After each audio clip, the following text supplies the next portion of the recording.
आज हम सीधे उतर रहे हैं 19वीं सदी के एक बहुत ही प्रभावशाली और हाँ अक्सर विवादों में रहने वाले जर्मन विचारक फ्रेडरिक नीत्शे की दुनिया में, जिनके विचारों ने दुनिया को सोचने पर मजबूर कर दिया।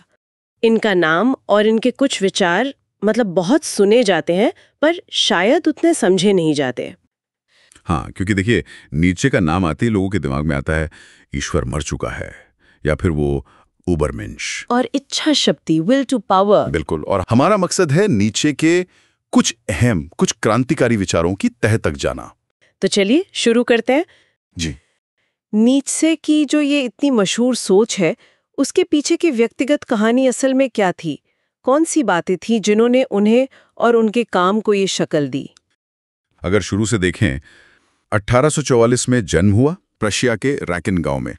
पिता लूथरन पादरी थे, लेकिन जब नीत्शे बस 5 साल के थे, उनके पिता की मस्तिष्क की बीमारी से मृत्यु हो गई। ओ, सिर्फ 5 साल की उम्र में? हाँ, और कुछ ही वक्त बाद उनके छोटे भाई की भी मौत हो गई। तो ये जो शुरुआती त्रासदियां थीं और फिर उनका पालन पोषण हुआ माँ और बहन के बीच, घर में पुरुषों की गैर मौजूदगी और महिलाओं का मजबूत प्रभाव, इन सब ने यकीनन उनके सोचने के तरीके पर गहरी छाप छोड़ी होगी। बचपन में ही पिता और भाई दोनों को खो देना, ये तो बहुत ही गहरा सदमा रहा होगा। और आप कह रहे हैं कि परिवार में पुरुषों की कमी थी, इसका कोई खास असर मानते हैं आप? बिल्कुल। एक तो बचपन का वो दुख और दूसरा घर का माहौल जहां सिर्फ माँ और बहन एलिजाबेथ थीं।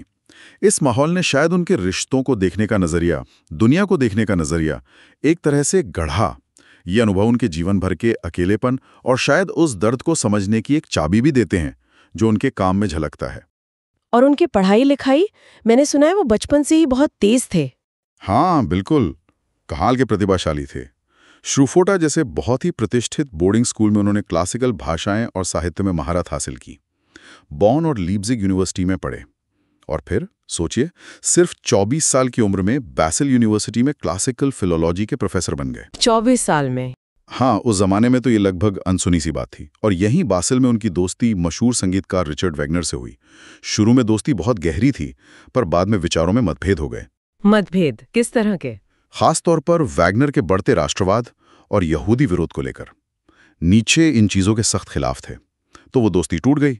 और ये मोहभंग शायद नीत्शे के बाद के लेखन में भी दिखता है, जहां वो राष्ट्रवाद और झुंड मानसिकता की आलोचना करते हैं। हाँ, विचारों का टकराव। हाँ, लेकिन उनकी सेहत का क्या? वो तो हमेशा ही एक बड़ा मुद्दा रहा ना उनके जीवन में। इसका उनकी जिंदगी और सोच पर क्या असर हुआ होगा? हाँ, बहुत ज्यादा असर हुआ। वो जिंदगी भर भयानक माइग्रेन, आंखों की बेहद कमजोर रोशनी, पेट की तकलीफ, नींद न आने की समस्या, इन सब चीजों से जूझते रहे। हालत कई बार इतनी बिगड़ जाती थी कि वो काम ही नहीं कर पाते थे। अच्छा। और इसी वजह से 1879 में उन्हें प्रोफेसर की नौकरी भी छोड़नी पड़ी, सेहत के कारण। ओह। और फिर वो ट्यूरिन वाली घटना जनवरी 1889 में, वो क्या थी और उसे इतना महत्वपूर्ण क्यों माना जाता है? एक तरह से उनके मानसिक पतन की दुखद शुरुआत मानी जाती है। किस्सा यह है कि ट्यूरिन की एक गली में उन्होंने एक कोचवान को देखा जो अपने घोड़े को बड़ी बेरहमी से पीट रहा था। कहते हैं नीचे दौड़कर गए, उस घोड़े से लिपट गए और फूट फूट कर रोने लगे। ओह। और इसके फौरन बाद वो पूरी तरह से मानसिक संतुलन खो बैठे, भ्रम की स्थिति में चले गए। अजीब अजीब खत लिखने लगे, जिन पर कभी वो डायोनीसियस दस्तखत करते, कभी द क्रूसिफाइड। तो ये घटना उनके मानसिक स्वास्थ्य के पूरी तरह ढह जाने का प्रतीक बन गई। अब इसके असल कारण क्या थे, इस पर तो खैर आज भी बहस है। पुरानी स्वास्थ्य समस्या है, सिफिलिस की संभावना जताई जाती है, या कोई और न्यूरोलॉजिकल दिक्कत, कहना मुश्किल है। ओह। सेहत के अलावा अकेलापन भी बहुत था उनकी जिंदगी में। उनके दोस्त बहुत कम थे। शायद उनका अपना तेज मिजाज और गहरे विचार भी लोगों के लिए समझना मुश्किल बनाते थे। और शायद इसी अकेलेपन ने उन्हें रिश्तों की उलझनों पर और इच्छा शक्ति से खुद को जीतने जैसी बातों पर और सोचने को मजबूर किया। और उनकी बहन एलिजाबेथ, उनके साथ रिश्ता कैसा था? वो तो और भी कॉम्प्लिकेटेड था। एलिजाबेथ के विचार बिल्कुल अलग थे। एलिजाबेथ कट्टर जर्मन राष्ट्रवादी और यहूदी विरोधी थी, जो नीचे के विचारों से बिल्कुल मेल नहीं खाते थे।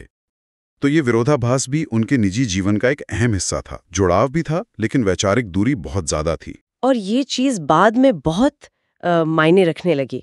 बिल्कुल, खासकर जब नीचे का मानसिक संतुलन बिगड़ गया।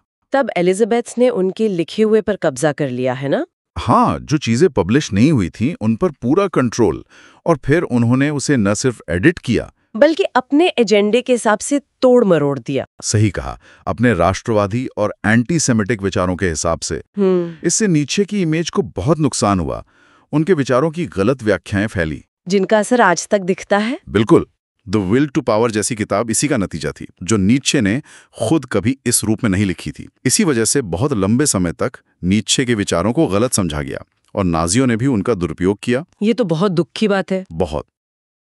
तो सबसे आम गलतफहमी जो नीत्शे को लेकर है वो ये कि वो नाइलिज्म के समर्थक थे, ये मानना कि जीवन का कोई अर्थ नहीं है।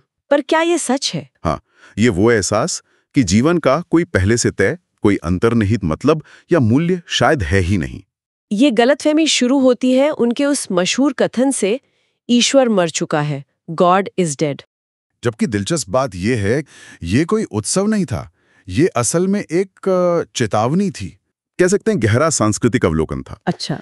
नीत्शे का कहना था कि यूरोप में खासकर ज्ञानोदय और विज्ञान की तरक्की के बाद जो पारंपरिक ईसाई धर्म था, हाँ, वो अब लोगों के जीवन को वो पहले वाली नैतिक दिशा या गहरा अर्थ देने का मुख्य स्रोत नहीं रह गया था।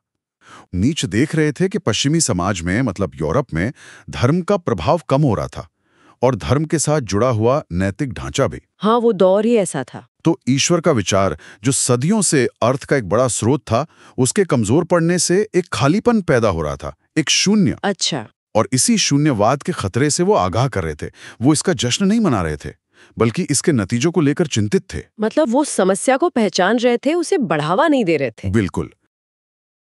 अगर वो शून्यवादी नहीं थे और इस खालीपन को, इस शून्य को देख रहे थे, तो फिर रास्ता क्या सुझाया उन्होंने? ईश्वर के बिना अर्थ कहाँ से लाएं? यहीं पर उनका अस्तित्ववाद सामने आता है। अस्तित्ववाद मतलब? अस्तित्ववाद का मूल विचार ये है कि मनुष्य पहले अस्तित्व में आता है, वो बस है। उसका कोई पहले से तय मतलब या सार नहीं होता। उसे अपना अर्थ, अपना सार, अपने जीवन का उद्देश्य खुद बनाना पड़ता है, खुद गढ़ना पड़ता है। नीत्शे इसी सोच के, कह सकते हैं, अग्रदूतों में से थे। यहीं पर शायद उनके उबरमेंश या महामानव के विचार की भूमिका आती है ना? ये हम एकदम सही पकड़ा। अगर ईश्वर, मतलब वो पुराना आधार, मर गया है, तो मनुष्य को अपने मूल्य खुद गढ़ने होंगे। उबरमेंश नीत्शे का वही आदर्श इंसान है जो इस शून्य को पार करता है। वो समाज की थोपी हुई, वो जिसे वो झुंड की नैतिकता या हर्ड मोरालिटी कहते थे, हाँ? उसको चुनौती देता है और अपनी जिंदगी के नियम, अपने मूल्य वो खुद बनाता है। ये व्यक्तिगत आत्म सुधार और आत्म उत्कर्ष की एक तरह की पराकाष्ठा है। पर ये साफ करना जरूरी है कि इसका नस्लवाद से कोई लेना देना नहीं था। जरूरी है। इसका नस्लीय श्रेष्ठता से कोई लेना देना नहीं था, जैसा कि बाद में अफसोस की बात है, नाजियों ने उनके विचारों का बहुत ही भयावह दुरुपयोग किया। और इस आत्म उत्कर्ष के पीछे की प्रेरणा, वो शक्ति की इच्छा या विल टू पावर की बात करते हैं, इसका भी काफी गलत मतलब निकाला गया है शायद। हाँ, बहुत गलत मतलब निकाला गया है। शक्ति की इच्छा को अक्सर लोग दूसरों पर हुकूमत करने की इच्छा समझ लेते हैं, पर नीत्शे के लिए इसका मतलब कहीं ज्यादा गहरा था, ज्यादा रचनात्मक था। कैसे? देखिए, ये हर जीवित चीज में मौजूद एक बुनियादी ड्राइव है, बढ़ने की, फैलने की, मजबूत होने की, अपने माहौल पर महारत हासिल करने की, और सबसे जरूरी, रचने की, क्रिएट करने की। अच्छा, जैसे कोई कलाकार। हाँ, जैसे एक कलाकार अपनी पूरी क्षमता लगाकर एक मास्टरपीस बनाना चाहता है, या एक पौधा रोशनी की तरफ बढ़ता है। ये बाहरी दुनिया पर कब्जा करने से ज्यादा अपने आप पर विजय पाना है, अपनी क्षमताओं को चरम तक ले जाना है। दिलचस्प है। तो ये मूल्यों को खुद गढ़ने की बात उनकी नैतिकता की आलोचना से भी जुड़ती है। उन्होंने स्वामीदास नैतिकता का फर्क बताया था, वो क्या था? हाँ, बिल्कुल जुड़ती है। नीत्शे ने पश्चिमी नैतिकता के इतिहास को, आप कह सकते हैं, दो धाराओं में बांटा। एक है स्वामी नैतिकता, मास्टर मोरालिटी। ये वो है जो ताकतवर, स्वतंत्र जीवन को खुलकर जीने वाले लोगों के मूल्यों से उपजती है, जैसे साहस, गर्व, रचनात्मकता। वो खुद तय करते हैं कि क्या अच्छा है। और दूसरी है दास नैतिकता, स्लेव मोरालिटी। ये कमजोर, निर्भर लोगों के नजरिए से पैदा होती है। ये उन चीजों का अच्छा मानती है जो उनके समूह के लिए फायदेमंद है, जैसे दया, विनम्रता, सहानुभूति। और जो स्वामी नैतिकता के गुण थे, जैसे गर्व, उन्हें ये बुराई करार देती है। अच्छा। नीचे ने यहूदी ईसाई नैतिकता को दास नैतिकता का एक बड़ा उदाहरण माना। उनका तर्क था कि इसने इंसान की जो स्वाभाविक जीवन शक्ति है, जो क्षमता है, उसको दबा दिया है। अब ये मानना पड़ेगा उनके दर्शन का एक बेहद विवादास्पद हिस्सा है। हाँ, इस पर तो काफी बहस हुई होगी। और शायद सबसे ज्यादा सोचने पर मजबूर करता है वो है उनका शाश्वत पुनरावृत्ति का विचार, इटर्नल रिकरेंस। हाँ, ये तो वाकई गहरा विचार है। ये एक मानसिक प्रयोग है, एक थॉट एक्सपेरिमेंट। क्या है ये प्रयोग?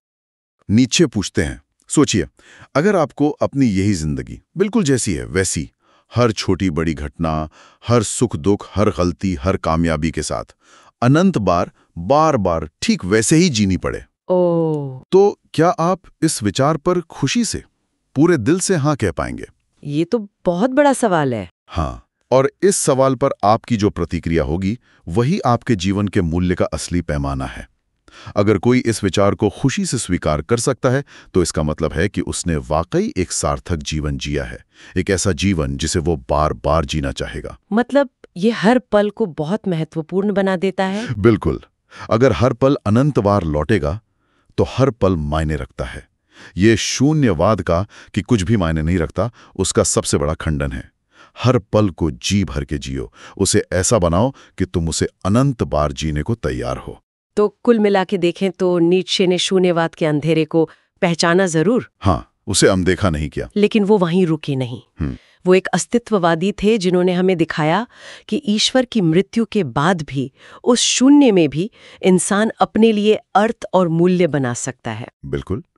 ओबरमैन, शक्ति की इच्छा, शाश्वत पुनरावृत्ति, ये सब उसी दिशा में बढ़ने के रास्ते हैं, उस चुनौती का सामना करने के साधन हैं। अगर हम इसे आज के संदर्भ में देखें तो नीत्शे की क्या अहमियत है? मेरे ख्याल से उनकी अहमियत इसी बात में है कि वो हमें याद दिलाते हैं कि जब पारंपरिक सहारे, चाहे वो धर्म हो या समाज के बने बनाए नियम, जब वो कमजोर पड़ते हैं, तब भी इंसान में अपने रास्ते खुद बनाने, अपनी जिंदगी को अपने हिसाब से मायने देने की अपार क्षमता होती है।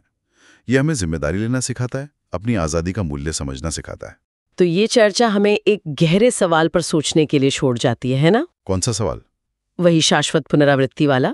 अगर सच में हमें अपना यही जीवन ठीक इसी तरह अनंत बार जीना पड़े, तो आज हम ऐसा कौन सा एक चुनाव करेंगे या कौन सा एक काम करेंगे जिसे हम खुशी और गर्व के साथ अनगिनत बार दोहराना चाहेंगे? ये सोचने वाली बात है।